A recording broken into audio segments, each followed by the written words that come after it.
सीधे कुरान में लिखा है बुत पूजक काफिर होते हैं, इनके गले काटने से 72 हुरे और जन्नत मिलता है, सवाब मिलता है। जब इसके जिसको ये आइकॉन मानते हैं, जिसको ये परमात्मा मानते हैं, उसने खुद 370 मंदिर को तोड़ा, वहाँ हिंदुओं को मारा, वो खुदा बनकर बैठा। आप देखिए कि हमारे जितने भी मंदिर हैं, मंदिर की सुरक्षा के लिए फोर्स लगाना पड़ता है। आप जितने हमारे त्यौहार होते हैं उसके रक्षा के लिए पुलिस को लगानी पड़ती है।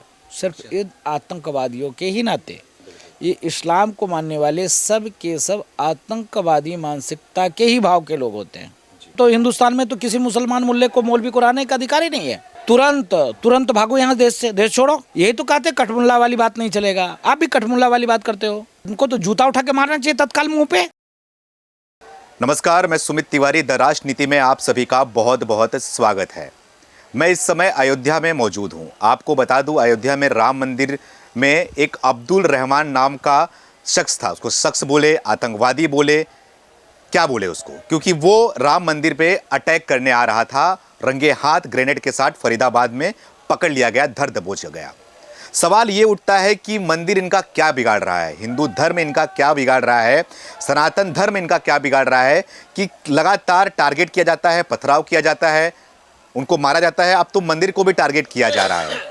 तो इसी मुद्दे पर बातचीत करने के लिए हनुमानगढ़ी में मौजूद हूँ। राजू दास महाराज जी हैं, हनुमानगढ़ी के महंत हैं। इनसे बातचीत करूंगा और जानने की कोशिश करूंगा कि इस तरीके की जो इनका रवैया है, ये रवैया क्यों ऐसा बार बार अपना रहे हैं, किनको दिक्कत क्या है, और इसी तरह मुद्दों पर बातचीत करूंगा। योगी सरकार को 3 साल पूरे भी होने वाले हैं। साथ ही योगी जी ने जो बयान दिया था विधानसभा से, कठमुल्ला और सुअर वाला बयान, जिसके बाद से विवाद मचा हुआ है, विरोधी उनको घेरने की कोशिश कर रहे हैं। इन्हीं सारे मुद्दे पे हम राजू जी से बातचीत करेंगे और आप तक उनकी बात को आप तक हम पेश करेंगे। महाराज जी, आपका बहुत बहुत स्वागत है। पहले तो क्या कहना चाहेंगे, राम मंदिर को भी अब खतरा नजर आ रही है। हालांकि खतरा तो नहीं है, कोई कुछ नहीं कर सकता, लेकिन जिस तरीके से फिर भी हथियार के साथ पकड़ा गया, मोहम्मद उसका नाम था, मोहम्मद रहमान, क्या कहना चाहेंगे, क्यों ऐसा बार बार किया जा रहा है? जब देश में पढ़ा लिखा सांसद वरिष्ठर यह कहता हो कि हमारे आद औलाद को बताते रहेंगे ये बाबरी थी, बाबरी है, बाबरी रहेगी, तो फिर ये सुअर के बच्चे तो ऐसा गंदगी करेंगे ही करेंगे। ओवैसी जैसे लोग संसद भवन में बैठने के बाद, बैरिस्टर होने के बाद, संविधान को नहीं मानता हो, हाई कोर्ट, सुप्रीम कोर्ट ने आदेश दिया, सर्वे, सर्वेक्षण, उत्खनन, वेद, पुराण, शास्त्र, उपनिषद, उसके बाद मंदिर का निर्माण हुआ। क्या भगवान राम का जन्म मक्का में हुआ? क्या भगवान राम का जन्म मदीना में हुआ? भगवान राम का जन्म तो अयोध्या जी में ही हुआ। तब पर भी ओवैसी जैसे लोग ऐसी मानसिकता परोसते हैं, तो सुअर के बच्चे तो भाई गंदगी करेंगे ही गंदगी करेंगे। तो ये जिस प्रकार से समाज में जहर घोलने के लिए राक्षस आ रहा था, उसका सिर्फ एक ही इन लोग का लक्ष्य होता है, समाज में जहर घोलना, द्वेष फैलाना, दंगे करना, समाज में आतंक को बढ़ावा देना।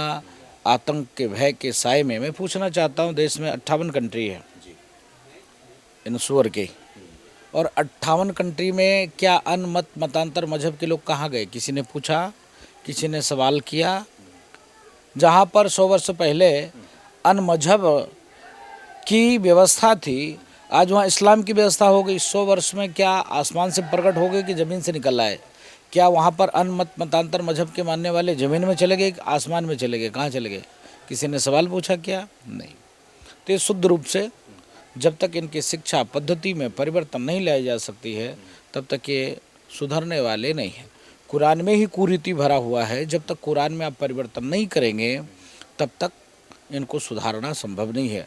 जब वो लाउड स्पीकर लगाकर 5 वक्त नमाज पर कहा जाता कि मेरा ही फला महान है, बाकी सब बेकार है। जब सीधे कुरान में लिखा है बुत पूजक काफिर होते हैं, इनके गले काटने से 72 हुरे और जन्नत मिलता है, सवाब मिलता है। अन कौम को नहीं रहना चाहिए, जो इस्लाम को मानेगा वही रहेगा धरती पर। जब इसके जिसको ये आइकॉन मानते हैं, जिसको ये परमात्मा मानते हैं, उन्होंने ही जहाँ उनका जन्म हुआ, सैकड़ों मंदिर को 370 मंदिरों को तोड़ा उसने खुद। उसने खुद 370 मंदिर को तोड़ा, वहाँ हिंदुओं को मारा, वो खुदा बनकर बैठा। तो फिर क्या होगा? तो ये जब हम बार बार रोज रोज आपको अपशब्द कहेंगे तो स्वाभाविक है जो मेरा चेला होगा, मेरा अन्य जो पीढ़ी होगा, वो भी आपको अपशब्द ही कहेगा। तो इनके यहाँ शिक्षा ही वही दी जाती है। अच्छा, इसके नाते तो शिक्षा को सुधारा कैसे जाए, कैसे सुधरेंगे? क्योंकि राम मंदिर तो इनका कुछ, राम भगवान तो कुछ बिगाड़े नहीं, इनका राम मंदिर ने कुछ बिगाड़ा नहीं, इनका गारंटी लेके आ रहा था हमला करने के लिए, तो सुधारा कैसे जाए? कहाँ सुधरेंगे, कैसे सुधरेंगे? देखिए, भारतीय फौज में वो ताकत है, वो बल है कि वो आ रहे थे, इसके पहले भी धमाका करने के लिए 5 को 5 मारे गए। तो जो अयोध्या में आता है बच के नहीं जाता है, तो बचना तो था नहीं, लेकिन उनका काम ही है कि हमको मरना, मर कर दंगा फैलाना, मर के मानवता को शर्मसार करने वाली घटना करना, लोगों को मारना। उनका उद्देश्य ही जब जिसका हो जाए कि हम मर के 50 लोग को 100 लोग को मारेंगे, तो फिर कुछ कहा ही नहीं जा सकता। इसके नाते शिक्षा प्रणाली में भारत में सुधार की जाए, कुरान में परिवर्तन की जाए, कुरान में परिवर्तन, तब जाकर जो है हम इस पर कंट्रोल कर सकते हैं। लेकिन सर महाराज जी, कुरान में कंट्रोल कैसे कर देंगे? अभी तो देश के अंदर हम यूसीसी, सीए, एनआरसी ला नहीं पा रहे हैं, लोग सड़कों पे आ जा रहे हैं। कुरान में परिवर्तन की बात करेंगे तो तहलका मच जाएगा देश के अंदर, कैसे करें? क्या तहलका मच जाएगा? जो इनके कुरान में कुरीति है कि 72 जो बुत पूजक काफिर होते हैं, इनके गले काटने से 72 हो रहा जन्नत मिलता है। ये बदलना चाहिए ना।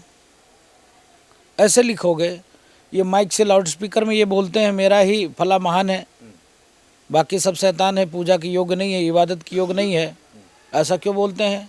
इस पर बैन लगना चाहिए, इस पर प्रतिबंध लगना चाहिए। तो जिस प्रकार से जब आप इनको सिखाते यही हो तो भाई स्वाभाविक ऐसे ही होंगे। भारत में भी देखो, जहाँ इनकी 2 घर होता है वहाँ तो ठीक है, जहाँ 3 घर हुआ थोड़ा सा मामला और बिगड़ा, जहाँ 4 घर हुआ वहाँ हिंदुओं को रहना मुश्किल हो जाता है, जहाँ 5, 6, 7 घर हुआ वहाँ हिंदू पलायन करने लग जाते हैं, छोड़ देना पड़ता है। फिर वहाँ से आगे बढ़ते हैं कि ये इलाका इधर से नहीं निकल सकते, आप इधर से जुलूस नहीं निकाल सकते, तब इलाका हो जाता है किधर।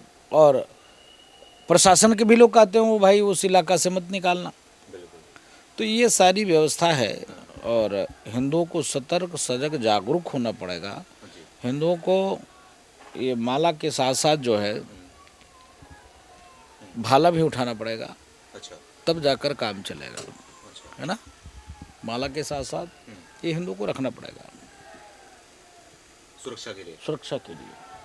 देखिए महाराज जी, अब आप बता रहे हैं इनकी शिक्षा को सुधार करें, मदरसे में पढ़ते हैं, तो मदरसे में क्या मतलब कि वो तो बोलते हैं मदरसे में दीन की पढ़ाई की जाती है, अल्लाह की कुरान की पढ़ाई की जाती है ना, तो इसमें कहाँ गलत किया जाए? नहीं, दीन की पढ़ाई करने से, अल्लाह की पढ़ाई करने से सिर्फ अल्लाह की कट्टर सोच पर प्रकाश डालते हैं। सामाजिकता, व्यवहारिकता, मानवता पर कोई भी उनका न स्लोगन होता न पाठ होता है। अगर ऐसा होता तो ये मस्जिद से निकलते पत्थरबाजी करने लगते हैं। ये दूसरे बहन बेटियों की कलावा बनकर, गले में माला पहनकर छलावा करने का जो प्रक्रिया जो सिखाई जाती है, ये कहाँ से सिखाया जाता है? एक तरफ तो कहते हो कि अल्लाह के सिवा हम किसी की इबादत नहीं करते, नहीं मानते, तो फिर कभी काल बहन बेटियों इज्जत लूटने के लिए आप ऐसा कैसे कर सकते हो? तिलक लगा लेते हो, कलावा पहन लेते हो, माला पहन लेते हो, ये कहाँ से? ये मानसिकता, ये सोच कहाँ सिखाई जाती है? ये तो उसी मदरसे में, ये तो उसी मस्जिद में सिखाई जाती है ना, कि कैटेगरी तय कर दिया है, ये ठाकुर की बेटी है तो इतना लाख, ये ब्राह्मण की बेटी है तो इतना लाख, बनिया की बेटी है तो इतना लाख, यादव की बेटी है तो इतना लाख। ये कहाँ से प्रोत्साहन राशि दी जाती है? कहाँ से प्रसाद इनको दिया जाता है? कहाँ से ये योजना बनती है? तो ये जहाँ आप कहते हो दीन की शिक्षा दी जाती है, कुरान की शिक्षा दी जाती है, नबी की शिक्षा दी जाती है, वही खतरनाक है। वहाँ पर आप साइंस का दीजिए, विज्ञान का दीजिए, सामाजिक शास्त्र का दीजिए, गणित का दीजिए, तब यह तो कैसे देंगे? उत्तर प्रदेश में योगी जी की सरकार है और देश में मोदी जी की सरकार है। अब इससे बेहतर सरकार तो देश में नहीं हो सकती ना। इससे राष्ट्र जो प्रेमी हैं इनसे ज़्यादा तो नहीं हो सकता कोई देश के अंदर। लेकिन कैसे होगा? अभी तक किया नहीं गया क्यों? हिंदुओं को जागरूक होना पड़ेगा। जब हिंदू जागरूक नहीं होगा तब तक नहीं हो सकता। आप देखो ना, देश में संविधान के साथ बलात्कार करके और वक्फ बोर्ड लाया, इस संविधान के साथ बलात्कार है। हिंदुस्तान में संविधान के साथ बलात्कार की ही करके वर्शिप एक्ट लाया। आप समझो कि जो वक्फ एक्ट है, वक्फ एक्ट में कह दिया कि राजू दास हमारी प्रॉपर्टी हैं, तो राजू दास कोर्ट नहीं जा सकते हैं। राजू दास उन्हीं के पास जाएंगे कि भाई मैं तो हिंदू हूँ, बाबा हूँ, धर्मगुरु हूँ, तुम्हारा कैसे हो गए। एक ऐसी मतलब इतनी ताकत देकर और समाज को तोड़ने की साजिश है। इसके नाते बकवास बोर्ड को तो सीधे खत्म कर देना चाहिए। खत्म कर देना चाहिए। एकदम संशोधन किया जा रहा है। संशोधन का मतलब क्या है? जब एक तरफ आपका तो डेमोक्रेसी है, लोकतांत्रिक व्यवस्था है, प्रजातंत्र है और सेकुलर देश है, तो सेकुलर देश में कट्टरतों का क्यों कानून? सेकुलर देश है तो फिर एक मजहब के लिए अलग व्यवस्था क्यों? सेकुलर आपने कहा ना, तभी इसको हिंदुस्तान हिंदू राष्ट्र घोषित कर दो, तत्काल में कर देना चाहिए, तब ना आप उनको ये सुविधा दो। तो इसके नाते आप देखिए कि हमारे जितने भी मंदिर है, मंदिर की सुरक्षा के लिए फोर्स लगाना पड़ता है। आप जितने हमारे त्यौहार होते हैं उसके रक्षा के लिए पुलिस को लगानी पड़ती है। क्यों? सिर्फ इन आतंकवादियों के ही नाते। ये इस्लाम को मानने वाले सब के सब आतंकवादी मानसिकता के ही भाव के लोग होते हैं।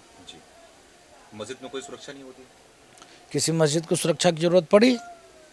किसी हिंदू ने एक ईंटा फेंका, किसी हिंदू ने किसी की गले काटा?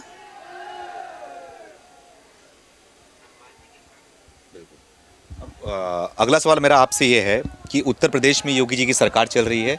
दूसरे कार्यकाल का जो सरकार है उसको 3 साल पूरे होने वाले हैं। तो ऐसे में क्या लग रहा है आपको, सरकार कैसी रही, कैसे काम किया? और साथ में आपसे ये पूछना चाहूँगा कि महाकुंभ का समापन अभी हुआ, महाकुंभ के दौरान जिस तरीके से वहाँ पे भगदड़ हुआ, उसके बाद योगी सरकार पर, योगी जी पर अखिलेश यादव हो गए, विरोधी पार्टियाँ हो गई, लगातार आरोप लगा रही थी। योगी जी ने विधानसभा से बोला कि सूरों की नज़र जो होती है वो कचड़े पर होती है, गिद्धों की नज़र लाशों पर होती है, और श्रद्धालु अपने काम से आए, वहाँ पे श्रद्धा से आए, डुबकी लगा के चले गए, कोई किसी का वो नहीं हुआ। साथ में उन्होंने एक जिक्र किया कटमुल्ला का जिक्र विधानसभा से। तो सुअर और कटमुल्ला शब्द का जो जिक्र हुआ उनके ऊपर लगातार इस पर घेरा जा रहा है, उसके बारे में क्या कहना चाहेंगे, क्या सोचते हैं? योगी जी ने कोई गलत तो कहा नहीं, योगी जी ने तो सही कहा। पहले शुभारंभ करते हैं यहाँ से। आपने कहा कि कुंभ, कुंभ में देखिए जिस प्रकार से आप एक घर में आयोजन करते हैं तो 1-2 महीने से तैयारी करते हैं। छोटे से आयोजन में इतनी अस्त व्यस्त, इतनी अव्यवस्था होता है कि कोई रिश्तेदार आपका मुंह बना के उधर चला गया, तो कोई रिश्तेदार मुंह बना के उधर चला गया। तो क्या हुआ भाई, तो मुझको सही समय से आप खाना नहीं पूछा, क्या हुआ तो मुझको सोने का बिस्तर नहीं दिया, क्या हुआ तो आपने मुझको जो समय नहीं दिया। ये झेलना पड़ता है परिवार में। कहाँ? परिवार में। वो तो इतनी बड़ा महाकुंभ था। आप समझो कि जिस देश की आबादी 140 करोड़, उस देश में 40 करोड़ में अन्य मत मतांतर मजहब के मानने वाले लोग, 100 करोड़ में 10 करोड़ सेकुलर, जिनका कोई भी धर्म नहीं, कोई मानवता नहीं, सिर्फ अपनी मनमर्जी। 90 करोड़ में से 65 करोड़ वहाँ पहुँचे हैं। ये मामूली बात है क्या? ये समाज में बहुत बड़ी क्रांति है, ये सनातन की क्रांति है, सनातन क्रांति है। और उसमें इतनी सुंदर व्यवस्था देना, इतनी अच्छी व्यवस्था देना, दुनिया के कोने कोने से संत महात्मा, महामंडलेश्वर, शंकराचार्य, रामानंदाचार्य, रामानुजाचार्य, द्वाराचार्य, पूज्य संत महात्मा वहाँ कुंभ में धुनी नमा के यज्ञ जप तप अनुष्ठान करके दुनिया के लिए मंगल कामना किया। दुनिया के कोने कोने से 65 करोड़ सनातनी आए, स्नान किया, दर्शन किया, पूजन किया, यज्ञ किया, दान किया और वापस गया। हाँ, उस घटना से हम लोगों को दुख हुआ। इतनी अपार भीड़, इसके नाते ऐसा घटना का सामना करना पड़ा हिंदुओं को। तो इस पर गिद्धों जैसे राजनीति करना, शुअर जैसे गंदगी के चाह में रहना, तो योगी जी ने कौन सा गलत काम कहा, कौन सी गलत बात कर दी योगी जी ने? योगी जी ने तो सही तो कहा, जाकी रही भावना जैसी, प्रभु मूरत देखी तेन तैसी। जिसका जो भाव था उस भाव से लोगों ने देखा, उस भाव से लोगों ने अपने अपने तरीके से वहाँ का पुण्य लाभ लिया।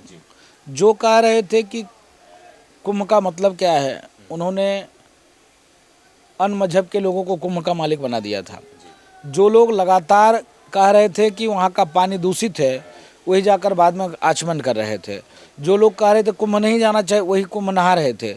जिन लोगों ने संतों को पिटाई किया, वही जाके संतों के चरण में नाक रगड़ रहे थे। तो जो उनका तो कोई वही नहीं है ना, कोई मतलब बोलते क्या है करते क्या है।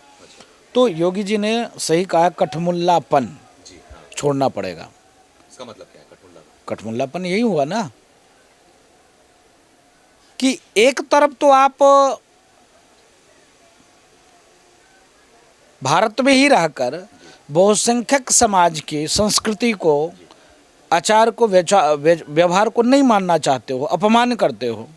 दूसरी तरफ टोपी लगाकर और इफ्तारी में पहुंच जाते हो, उस पर एक शब्द आपकी नहीं निकलती है, तो ये कठमुल्लापन हो गया ना। ये तो कठमुल्लापन आपको छोड़ना पड़ेगा, ये कठमुल्लापन नहीं चलेगा। और उन्होंने शुअर कहा तो सही कहा उन्होंने। सबकी नज़र कहाँ थी? सबकी नज़र था कि देश के कोने कोने से महात्मा उनके चरण शरण में जाएंगे, स्नान करेंगे। उनका नज़र कहाँ था?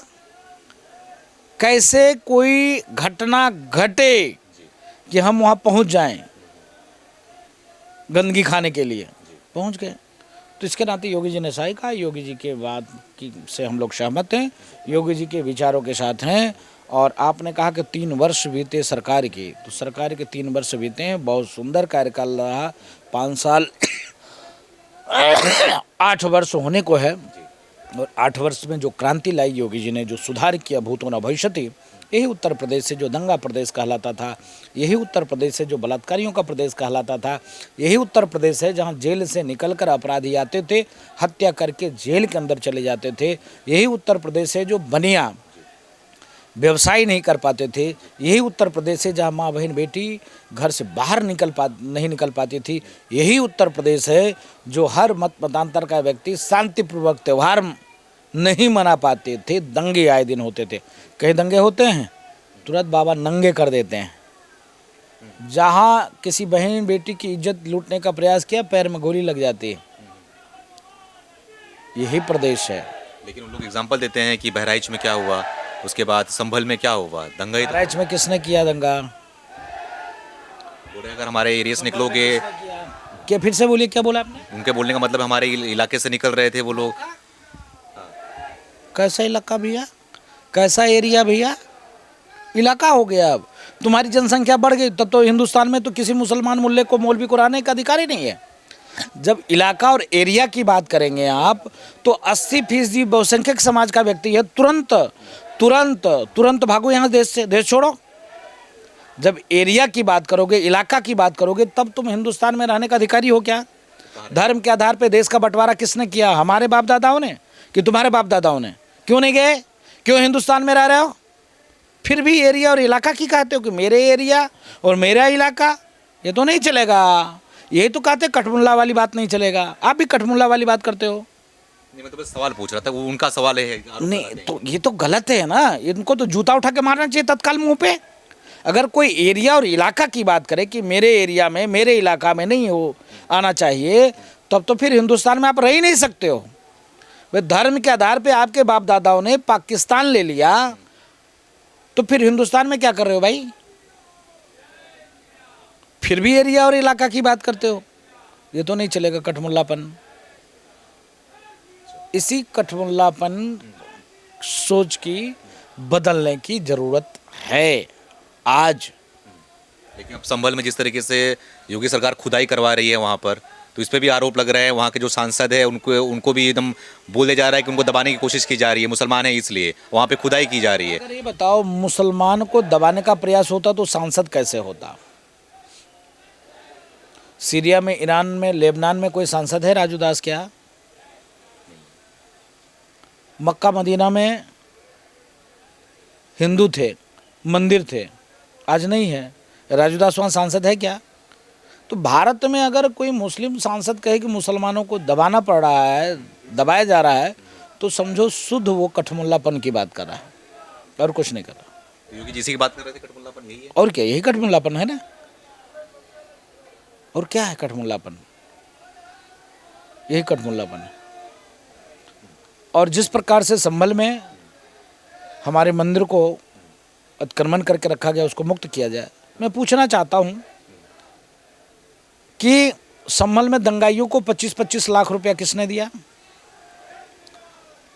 क्या उसने कभी कहा कि अयोध्या में राम भक्तों की हत्या हमारे बाप दादाओं ने कराई थी, उनके परिवार को कुछ हम दें? तो आतंकवादी को क्यों दिया है 25-25 लाख रुपया? तो ये दंगा पार्टी दंगा को बढ़ावा देने का कार्य करती है। आखिर में मेरा सवाल आपसे ये है, मैं देख सक रहा हूँ कि आपने यहाँ पे पहना हुआ है एक माला, उसमें अपने लिखा हुआ है हिंदू राष्ट्र। आपको दिख गया? मुझे दिख गया हिंदू राष्ट्र। दिखाइए यहाँ पे थोड़ा, ये हिंदू राष्ट्र का आपने पहना हुआ है, तो क्या चाह रहे हैं कि हिंदू राष्ट्र कैसे बनेगा? हिंदू राष्ट्र को कौन बनाएगा आपके हिसाब से? क्योंकि 8 साल 10 साल हो गया प्रधानमंत्री मोदी जी हैं, और हिंदू राष्ट्र की कैसे वो कल्पना करते हैं कैसा होगा हिंदू राष्ट्र, और कौन बनाएगा? नहीं, हिंदू राष्ट्र कोई तगमा थोड़े नहीं कि पहना दिया जाए।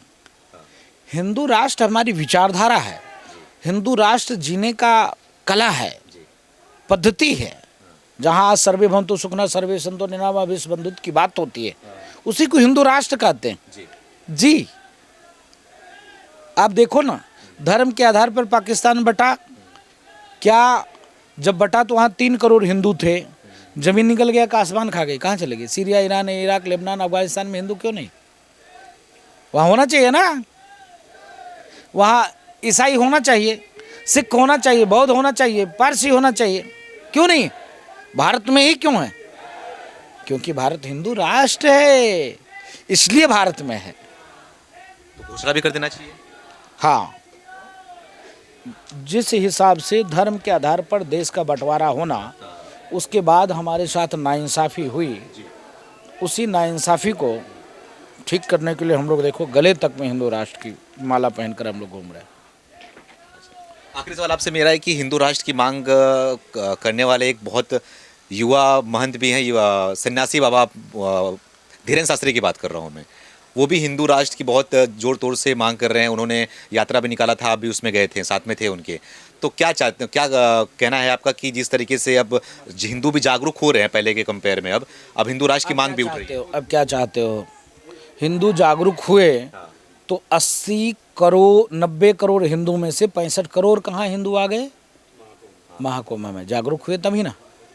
आपने कहा कि सन्यासी, वो सन्यासी नहीं है, वो पारिवारिक जीवन में आपके जैसे व्यक्ति हैं जो परिवार में रहकर इतना कार्य कर रहे हैं। लोग को शर्म आनी चाहिए, चुल्लू भर पानी में डूब मरना चाहिए। एक परिवार में प्रधानमंत्री जी गए थे, प्रधानमंत्री कहे कि आपके शादी में मैं आऊँगा। एक इस प्रकार का 26 साल का युवा, पारिवारिक युवा, और एक क्रांति लाया है, तो जो सेकुलर टाइप के हैं उनको तो चुल्लू भर पानी में डूब मरना चाहिए ना। तो भारत हिंदू राष्ट्र था, हिंदू राष्ट्र है, हिंदू राष्ट्र ही रहेगा। हिंदू राष्ट्र ही रहेगा। महाराज जी, जब हम जो काम करते हैं, हम जनता के बीच में जाते हैं, जनता की बात को हम लोगों तक रखने की कोशिश करते हैं। तो जनता में घूमते हैं, कहीं ना कहीं जनता की मांग होती है, उनका कहना है कि मोदी जी आए हैं, 29 तक रहेंगे, ठीक है, लेकिन योगी जी को प्रधानमंत्री बनना चाहिए। हम योगी जी को प्रधानमंत्री के तौर पर अब देखना चाहते हैं। जो योगी जी की इतनी डिमांड बढ़ रही है देश के अंदर, तो क्या लग रहा है प्रधानमंत्री बनना चाहिए? नहीं, मोदी जी का डिमांड था, खूब था, प्रधानमंत्री बने। तो योगी जी का डिमांड है, भविष्य में योगी जी भी प्रधानमंत्री बनेंगे, इसमें दिक्कत क्या है? दर्द तो उनको होना चाहिए, ये सवाल उनसे पूछिए जिनको तकलीफ होती है। हम लोग तो सहज स्वीकार करते हैं, खुशी मनाते हैं। हम लोग तो सहज स्वीकार करते हैं, खुशी मनाते हैं।